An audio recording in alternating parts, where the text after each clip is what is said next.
Hello dear student, मैं Dinesh sir YouTube channel के science topper academy पर इंग्लिश मीडियम में फिजिक्स का क्लास ले रहा हूँ।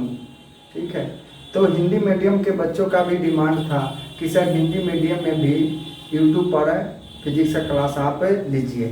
ठीक है, इसी रिक्वेस्ट पर मैंने आज से हिंदी मीडियम में फिजिक्स का क्लास लेने जा रहा हूं, जो पर डे आप यूट्यूब चैनल के साइंस टॉपर एकेडमी पर इसे देख सकते हैं। सबसे पहले मैं फिजिक्स का वॉल्यूम टू का क्लास लूँगा। वॉल्यूम 2 में आपको 2 फिजिक्स के टॉपिक को पढ़ना है, एक है प्रकाश की और दूसरा है आधुनिक भौतिकी। ठीक है, तो प्रकाश की सबसे पहले प्रकाश की पढ़ाएंगे, क्योंकि प्रकाश की से आपके बोर्ड के एग्जाम में 14 मार्क्स का क्वेश्चन पूछता है। ठीक है, और आपको आधुनिक भौतिकी से 22 मार्क्स का क्वेश्चन पूछता है। तो सबसे पहले हम प्रकाश की ही स्टार्ट करेंगे, 14 मार्क्स का प्रकाश की पढ़ाएंगे, फिर उसके बाद आधुनिक भौतिकी में हम आएंगे। ठीक है, और इसमें सबसे एक विशेष बात हम आपको बताने जा रहे हैं, जो बिहार बोर्ड के बच्चे के लिए सबसे अति आवश्यक है। और यह बात है कि आप एक बुक को जरूर फॉलो करें, और वह बुक है भारती भवन का बुक है, जिससे बिहार बोर्ड में सभी क्वेश्चन पूछे जाते हैं। आपके ऑब्जेक्टिव का भी सारा क्वेश्चन उसी बुक से रहता है, यहाँ तक कि आपके किताब का शॉर्ट और लॉन्ग क्वेश्चन जो भी होते हैं उस सभी को भारती भवन से ही लिया जाता है। भारती भवन के लास्ट में एनसीईआरटी भी इंक्लूड है। आप इस बुक के सिवा किसी अन्य बुक को मत पढ़ें। मैं जो भी क्लास लूँगा उसमें भारती भवन से संबंधित सारी बातों को रखूँगा, क्योंकि ये आपके बोर्ड के एग्जाम के लिए बहुत ही जरूरी है। मेरा इतना दिन का जो अनुभव है हम आपके साथ शेयर कर रहे हैं। और मार्केट में जो अन्य बुक है या अन्य मटेरियल है उस पर मत ध्यान दें। जितना हम बोल रहे हैं उस पर ध्यान दीजिए, आपका एग्जाम बहुत ही अच्छा जाएगा। अब इसके साथ ही आज मैं क्लास शुरू करने जा रहा हूं प्रकाशिकी का। ठीक,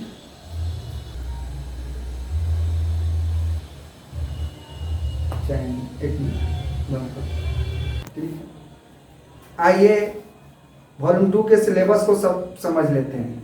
देखिए, फिजिक्स वॉल्यूम 2 को 2 भागों में बांटा गया है, एक प्रकाशिकी है, दूसरा आधुनिक भौतिकी है। प्रकाशिकी से 14 मार्क्स का क्वेश्चन पूछता है, आधुनिक भौतिकी से 22 मार्क्स का क्वेश्चन पूछता है। प्रकाशिकी में आपको 2 चैप्टर पढ़ना है, एक आपका किरण प्रकाश की है, दूसरा तरंग प्रकाश की है। ठीक है, इस दोनों को मिलाकर 14 मार्क्स का क्वेश्चन होता है। आधुनिक भौतिकी में आपको 5 चैप्टर पढ़ना है, एक है विकिरण तथा द्रव्य की द्वैत प्रकृति, दूसरा है परमाणु भौतिकी, तीसरा है नाभिकीय भौतिकी, चौथा है अर्धचालक और पांचवा है संसार व्यवस्था। विकिरण तथा द्रव्य की द्वैत प्रकृति से आपको 4 मार्क्स का क्वेश्चन पूछता है, परमाणु भौतिकी और नाभिकीय भौतिकी से 6 मार्क्स का क्वेश्चन पूछता है, अर्धचालक से 7 मार्क्स का क्वेश्चन पूछता है, संचार व्यवस्था से 5 मार्क्स का। टोटल जोड़िएगा तो आपको 22 मार्क्स आ जाएगा। अब चलते हैं प्रकाशिकी पे। प्रकाशिकी क्या है इसके बारे में चर्चा करने जा रहे हैं। हिंदी मीडियम वाला एक चीज को समझ ले, ये आपके लिए जो भी बात हम लिखा रहे हैं इसको नोट आउट करते चले जाइए, इससे बाहर आपका क्वेश्चन पूछता नहीं है। ठीक है, जो भी हम लिखा है उसको आप नोट करते चले जाइएगा और उसे ध्यान से पढ़िएगा। ठीक है, इसमें थोड़ा डिटेल नहीं पढ़ाएंगे, जितना आपका सिलेबस उससे कुछ ज़्यादा ही बताने वाले, कम बताने वाले नहीं है। लेकिन एक चीज़ बता रहे हैं, जो भी बताएंगे वह आपका भारती भवन के एक बुक है सिन्हा माथुर अशोक का, उसी से सारा रिलेटेड मैटर रहेगा, थोड़ा उससे अलग हो सकता है। ठीक है, आपको बोर्ड लेवल का ही एजुकेशन हम देने जा रहे हैं। प्रकाशिकी में हम लोग प्रकाश के बारे में अध्ययन करते हैं, लेकिन प्रकाश के किन चीजों के बारे में अध्ययन करते हैं उसके बारे में बतलाने जा रहे हैं। परिभाषा क्या है? प्रकाश की भौतिक विज्ञान का एक शाखा है जिसमें प्रकाश की प्रकृति क्या है उसके बारे में अध्ययन करेंगे। ठीक है, प्रकाश का उत्पादन कैसे होता है उसके बारे में अध्ययन करते हैं, और प्रकाश के गमन के बारे में अध्ययन करते हैं। ऐसे प्रकाश की क्या मुख्यतः दो प्रकार की प्रकृति होती है।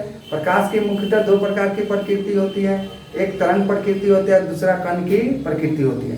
प्रकाश की बहुत सारी घटनाएं हैं, बहुत सारी घटनाएं जिसको तरंग सिद्धांत के आधार पर व्याख्या किया गया है, और बहुत सारी ऐसा घटना है जिसको कणिका सिद्धांत पर व्याख्या किया गया है। ठीक है, इसलिए प्रकाश की द्वैत प्रकृति होती है, इसलिए प्रकाश की द्वैत प्रकृति होती है। प्रकाश की एक प्रकृति से है ना सभी घटनाओं को दिखाया नहीं जा सकता है। कुछ घटना है जिसको तरंग के आधार पर दिखाया जाता है, और कुछ घटना है जिसको तरंग कण के आधार पर दिखाया जाता है। इसलिए बोला गया है कि प्रकाश की द्वैत प्रकृति होती है। ठीक है, लेकिन प्रकाश की कण की घटना प्रकाश के कण के गुण के बारे में हम मॉडर्न फिजिक्स में पढ़ेंगे।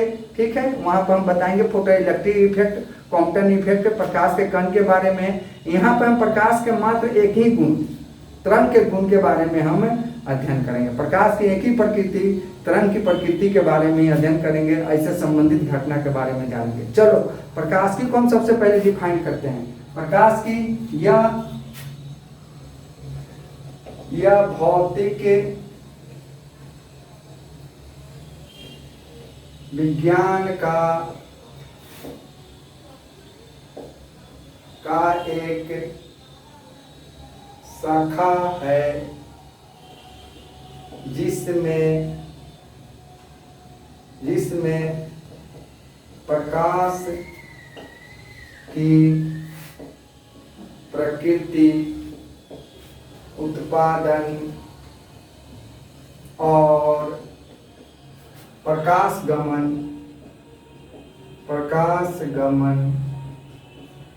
के बारे में अध्ययन करते हैं। प्रकाश की मुख्यतः दो तरह के होते हैं। पहला क्या होता है, ये देख लीजिए, किरण या ज्यामितीय प्रकाशिकी, इसको बोलते हैं इंग्लिश में रे और जियोमेट्रिक ऑप्टिक्स। ठीक है, दूसरा होता है तरंग प्रकाशिकी, इंग्लिश में इसको बोलते हैं वेव ऑप्टिक्स। अब सबसे पहले जानेंगे हम किरण प्रकाशिकी, मतलब रे ऑप्टिक्स के बारे में, रेज ऑप्टिक्स। रेज ऑप्टिक्स के बारे में जानेंगे। किरण प्रकाशिकी है क्या? ठीक है, किरण प्रकाशिकी, इस प्रकाशिकी में प्रकाश सीधी रेखा में गमन करता है तथा परावर्तन एवं अपवर्तन द्वारा प्रतिबिंब निर्माण के बारे में अध्ययन करते हैं। किरण प्रकाशिकी में क्या होता है जी? प्रकाश सीधी रेखा में गमन करता है, तथा परावर्तन एवं अपवर्तन द्वारा प्रतिबिंब निर्माण के बारे में अध्ययन करते हैं। प्रतिबिंब निर्माण के बारे में तुम लोग 10th क्लास में भी पढ़ा होगा। ठीक है, लेकिन यहाँ डिटेल रूप से बहुत सारे बातों को पढ़ना है। ठीक है, तो वही लिखा है किरण प्रकाशिकी। इस प्रकाशिकी में प्रकाश सीधी रेखा में गमन करता है तथा परावर्तन एवं अपवर्तन द्वारा प्रतिबिंब निर्माण के बारे में अध्ययन करते हैं। यही आपका किरण प्रकाशिकी है। अब चर्चा करेंगे तरंग प्रकाशिकी। तरंग प्रकाशिकी क्या है समझ लीजिए। इस प्रकाशिकी में प्रकाश की तरंग प्रकृति तथा तरंग सिद्धांत के आधार पर प्रकाश के परावर्तन, अपवर्तन, व्यतिकरण, विवर्तन और ध्रुवण की घटनाओं की व्याख्या करते हैं। तरंग सिद्धांत के आधार पर, किस आधार पर जी? तरंग सिद्धांत के आधार पर परावर्तन, अपवर्तन, व्यतिकरण, विवर्तन और ध्रुवण की घटनाओं की व्याख्या करते हैं। चलिए, इस प्रकाशिकी में प्रकाश की प्रकृति, प्रकाश की प्रकृति तथा तरंग सिद्धांत के आधार पर, तरंग सिद्धांत के आधार पर प्रकाश के परावर्तन, अपवर्तन, विवर्तन, व्यतिकरण और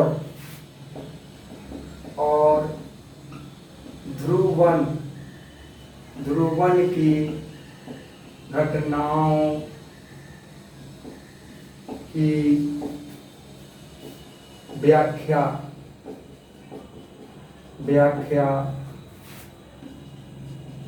करते हैं। ध्रुवन की घटनाओं की व्याख्या करते हैं। देख लो क्या लिखा है, तरंग प्रकाश की, इस प्रकाश में प्रकाश की प्रकृति तथा तरंग सिद्धांत के आधार पर प्रकाश के परावर्तन, अपवर्तन, विवर्तन, व्यतिकरण और ध्रुवन की घटनाओं की व्याख्या करते हैं। ये आपका क्या हो गया, तरंग प्रकाश की। अब आते हैं, चर्चा करेंगे प्रकाश का। प्रकाश क्या है, प्रकाश है क्या? तो तुम लोग तो देखते हो व्यवहारिक जीवन में प्रकाश की उपस्थिति में ही तुम क्या कर सकते हो, किसी वस्तु को देख सकते हो। प्रकाश एक विशेष प्रकार की ऊर्जा है, उसी ऊर्जा में तुम्हारा आंख कार्य करता है, किसी अन्य ऊर्जा से तुम्हारा आंख कार्य नहीं कर सकता है। ठीक है, तो हम क्या बोल रहे हैं, प्रकाश एक ऊर्जा का रूप है, प्रकाश एक ऊर्जा के रूप है जो हमारी आंखों में देखने की संभावना क्या करती है, उत्पन्न करती है। यानी कि हम उसी की उपस्थिति में किसी वस्तु को देख सकते हैं या किसी वस्तु का प्रतिबिंब, प्रकाश की उपस्थिति में किसी वस्तु का प्रतिबिंब मेरे आंख पर बनता है तो हम क्या करते हैं, वस्तु को देख पाते हैं। ठीक है, तो प्रकाश की परिभाषा देंगे, प्रकाश ऊर्जा का एक रूप है जो हमारी आंखों में देखने की संवेदना उत्पन्न करती है। अब प्रकाश को हम परिभाषित कर रहे हैं, प्रकाश इंग्लिश में कहते हैं लाइट। इंग्लिश में क्या कहते हैं जी, लाइट। देख लो, प्रकाश ऊर्जा का एक रूप है जिसमें जो हमारी आंखों में देखने की संवेदना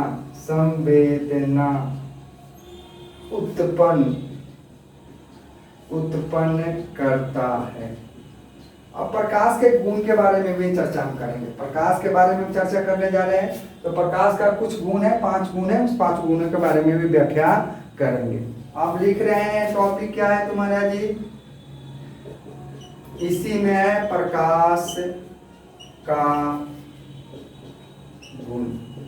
प्रकाश का गुण एक चीज बता रहे हैं, ये तुम्हारा एक नोट्स हो जा रहा है, इसी नोट से तुम्हारे बोर्ड में क्वेश्चन पूछते हैं। ठीक है, और बहुत सारा हम नोट्स पॉइंट लिखेंगे जो डायरेक्ट ऑब्जेक्टिव में पूछेगा। एक और बात बोल रहे हैं, तुम लोग भारती भवन के किताब मार्केट से ले लो, जिससे तुम्हारे बोर्ड में सारे क्वेश्चन पूछे जाते हैं, ऑब्जेक्टिव से लेकर शॉर्ट क्वेश्चन से लेकर लॉन्ग क्वेश्चन तक। ठीक है, चलो अब हम आते हैं प्रकाश का गुण का चर्चा करते हैं। सबसे पहला गुण क्या है, पहला गुण है प्रकाश निर्वात या हवा में 3 गुने 10 के पावर 8 मीटर प्रति सेकेंड की चाल से गमन करता है।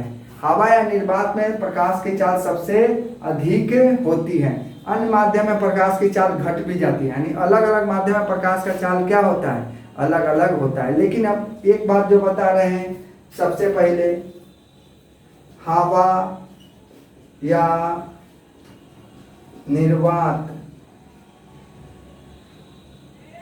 निर्वात में प्रकाश की चाल 3 गुने 10 के पावर 8 मीटर प्रति सेकेंड होता है। ठीक है। दूसरा गुण क्या है? प्रकाश एक विद्युत चुंबकीय तरंग है। प्रकाश एक विद्युत चुंबकीय तरंग है। प्रकाश एक विद्युत चुंबकीय तरंग है जिसमें विद्युत क्षेत्र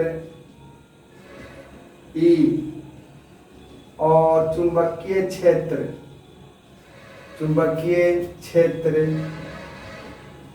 B एक दूसरे के लंबवत होता है, एक दूसरे के लंबवत होता है तथा ये दोनों प्रकाश संचरण की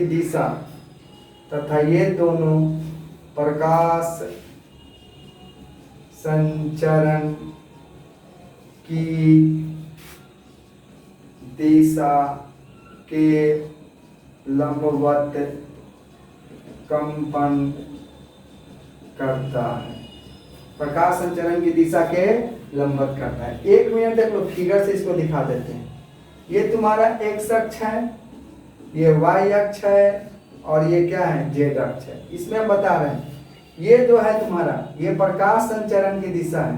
प्रकाश संचरण की दिशा कितना स्पीड से जा रहा है? v स्पीड से। इसमें चुंबकीय क्षेत्र, विद्युत क्षेत्र y अक्ष की ओर होगा और चुंबकीय क्षेत्र z अक्ष की ओर होगा। सब एक दूसरे पे लंबवत होते हैं। सब क्या होते हैं जी? एक दूसरे के क्या होते हैं? लंबवत होते हैं। तो देख रहे हो, प्रकाश संचरण x अक्ष की ओर है और विद्युत क्षेत्र क्या है? y अक्ष की ओर और चुंबकीय क्षेत्र क्या है? z अक्ष की ओर। तो ये दोनों क्या करते रहता है? कंपन करते रहता है। क्या करते रहता है जी? प्रकाश संचरण की दिशा के लंबवत, यानी y अक्ष और z अक्ष की ओर क्या करते रहता है? ये कंपन करते रहता है। ये एक बहुत इंपॉर्टेंट पॉइंट था जो हम बताएं। देखो, प्रकाश में क्या होता है? प्रकाश एक विद्युत चुंबकीय तरंग है जो क्या होता है? जिसमें विद्युत क्षेत्र और चुंबकीय क्षेत्र एक दूसरे के लंबवत होता है। विद्युत क्षेत्र और चुंबकीय क्षेत्र एक दूसरे के लंबवत होता है। एक y अक्ष की ओर है, दूसरा z अक्ष की ओर है। और क्या होता है? ये दोनों प्रकाश संचरण की दिशा x अक्ष की ओर है। ये दोनों क्या करता है? प्रकाश संचरण की दिशा के लंबवत क्या करते रहता है? कंपन करते रहता है। बात समझ में आ गया? अब तीसरा पॉइंट पे आते हैं। प्रकाश क्या होता है? प्रकाश ऊर्जा और संवेग को एक स्थान से दूसरे स्थान तक ले जाता है। प्रकाश ऊर्जा और संवेग को एक स्थान से दूसरे स्थान तक ले जाने का कार्य करता है। प्रकाश ऊर्जा और संवेग को एक स्थान से दूसरे स्थान तक ले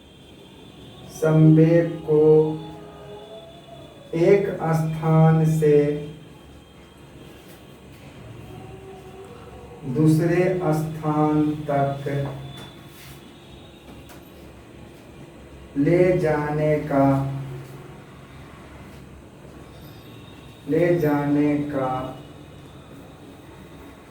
कार्य करता है। एक स्थान से दूसरे स्थान तक ले जाने का कार्य करता है। प्रकाश ऊर्जा और संवेग को एक स्थान से दूसरे स्थान तक ले जाने का कार्य करता है। ठीक है, ये कितने गुण आ गए? ये 3 गुण हो गए। और एक चौथा गुण देखो। चौथा गुण क्या है? चौथा है तुम्हारा, देखो एक मिनट, इसको मिटा रहे हैं। इतना समझ गए तुम लोग? अब इसको मिटा रहे हैं।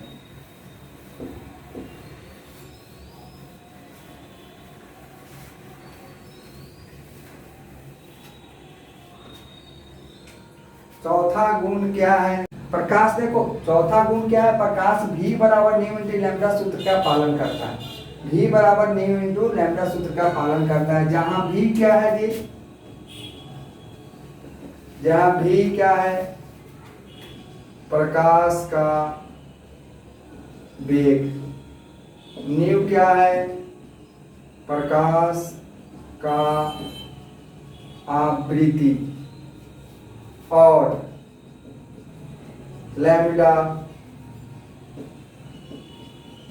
और लैम्डा प्रकाश का तरंगदैर्घ्य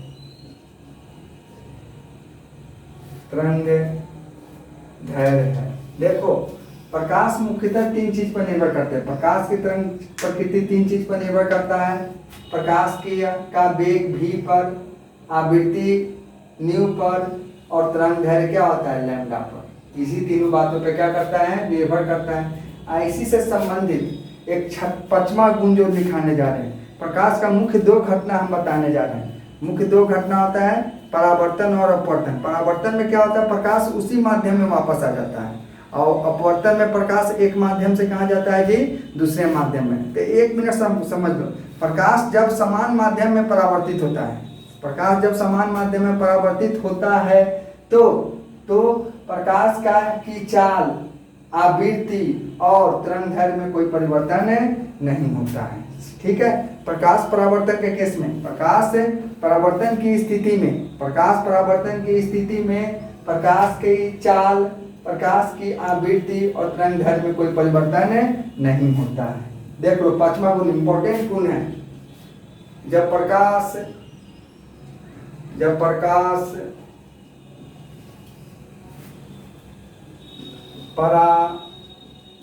परावर्तित होती है तो परावर्तित प्रकाश का चाल, तरंगदैर्घ्य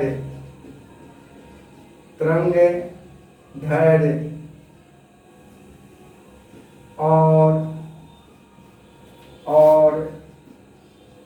आवृत्ति में परिवर्तन नहीं होता है। जबकि जब प्रकाश का अपवर्तन होता है, लेकिन जब प्रकाश का अपवर्तन होता है तो प्रकाश के चाल और तरंगदैर्घ्य में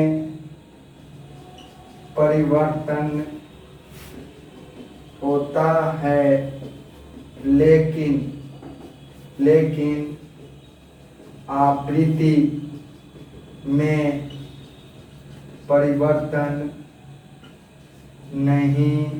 होता है, लेकिन आवृत्ति में परिवर्तन नहीं होता है। ठीक है, एक मिनट समझ लो फिर क्या बताएं। जब प्रकाश परावर्तित होती है तो परावर्तित प्रकाश का चाल,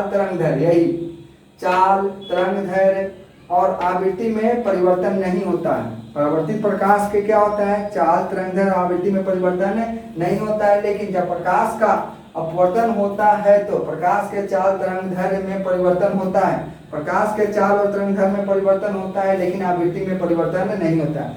यहाँ से ऑब्जेक्टिव क्वेश्चन भी होता है, प्रकाश के परावर्तन और अपवर्तन में किस भौतिक राशि का परिवर्तन नहीं होता है। तो देखना किस भौतिक राशि का परिवर्तन नहीं होता है, जब आवृत्ति का। किस राशि का, भौतिक राशि का परिवर्तन नहीं होता है, आवृत्ति का परिवर्तन नहीं होता है। बाकी सब चीज का परिवर्तन, हाँ, आवृत्ति का परिवर्तन नहीं होता है, केवल आवृत्ति का परिवर्तन नहीं होता है। ठीक है, लेकिन परावर्तन के केस में किसी चीज का परिवर्तन नहीं होता है, चाल, तरंगदैर्घ्य और आवृत्ति का भी परिवर्तन नहीं होता है। आप समझते हैं प्रकाश किरण क्या है। किरण के बारे में तुम लोग पढ़े हो, लाइट रे के बारे में बतलाने जा रहे हैं। देखो, यह विकिरण की संकीर्ण धारा है, जो सीधी रेखा में गमन करती है। यह विकिरण की संकीर्ण धारा है जो सीधी रेखा में गमन करती है। यह विकिरण की संकीर्ण धारा है जो सीधी रेखा में गमन करती है, जो सीधी रेखा में गमन करती है। ठीक है, यह विकिरण की संकीर्ण धारा है जो सीधी रेखा में गमन करती है। इसी को हम लोग क्या कहते हैं? प्रकाश किरण कहते हैं। प्रकाश एक ऊर्जा का रूप है। प्रकाश एक क्या बोले हैं जी? ऊर्जा का रूप है। तो इसे प्रकाश ऊर्जा की दिशा में एक रेखा से दिखाते हैं, लिखेंगे। इसे प्रकाश ऊर्जा की दिशा में एक रेखा से दिखाते हैं। प्रकाश ऊर्जा की दिशा में एक रेखा से दिखाते हैं। यही है, ये तुम्हारा क्या हो गया जी? प्रकाश किरण होता है जो सीधा होता है। ये देखो, ये कितना पतला है किसी को पता नहीं है। यदि किरण पुंज में बहुत सारा प्रकाश किरण है तो तुम पर दो प्रकाश किरण को चाहोगे अलग करना तो वो अलग नहीं हो सकता है। प्रायोगिक विधि से भी तुम चाहोगे दो प्रकाश किरण को अलग करना, वो अलग संभव नहीं है। ये एजम्पशन, ये माना गया चीज है। ठीक है, ये माना गया चीज है जिसका हम लोग है ना प्रकाश, जिसका हम लोग लाइट के थ्योरी में उपयोग करते हैं। जिसका किस में उपयोग करते हैं जी? लाइट के थ्योरी में उपयोग करते हैं। अब चर्चा करते हैं प्रकाश किरण को दो भागों में बांटा गया है। प्रकाश किरण को दो भागों में बांटा गया है। प्रकाश किरण को दो भागों में बांटा गया है। प्रकाश किरण को दो भागों में बांटा गया है। पहला है तुम्हारा, ठीक है, पैराक्सियल रे। ठीक है, हिंदी में कहते हैं, हिंदी में भी इसका वही नाम है, पैराक्सियल किरण।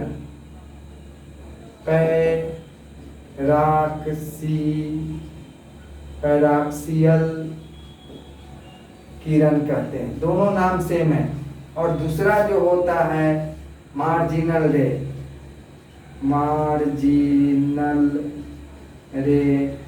इसका नाम है तुम्हारा, हिंदी में कहते हैं सीमांत किरण। तो किरण कितने तरह का हो गया जी? एक पैराक्सियल किरण हो गया, दूसरा क्या हो गया? मार्जिनल किरण। सबसे इंपॉर्टेंट इसमें क्या है? पैराक्सियल रेज है। तो इन दोनों पर हम अब कल चर्चा करेंगे। ये तुम्हारा बहुत इंपॉर्टेंट टॉपिक है, इसके बारे में विशेष रूप से बताना है। तो आज तो छोड़ रहे हैं क्लास, फिर कल का चर्चा करेंगे। अब आप लोग रेगुलर यूट्यूब चैनल के साइंस टॉपर एकेडमी पर मेरा हिंदी में फिजिक्स क्लास देख सकते हैं।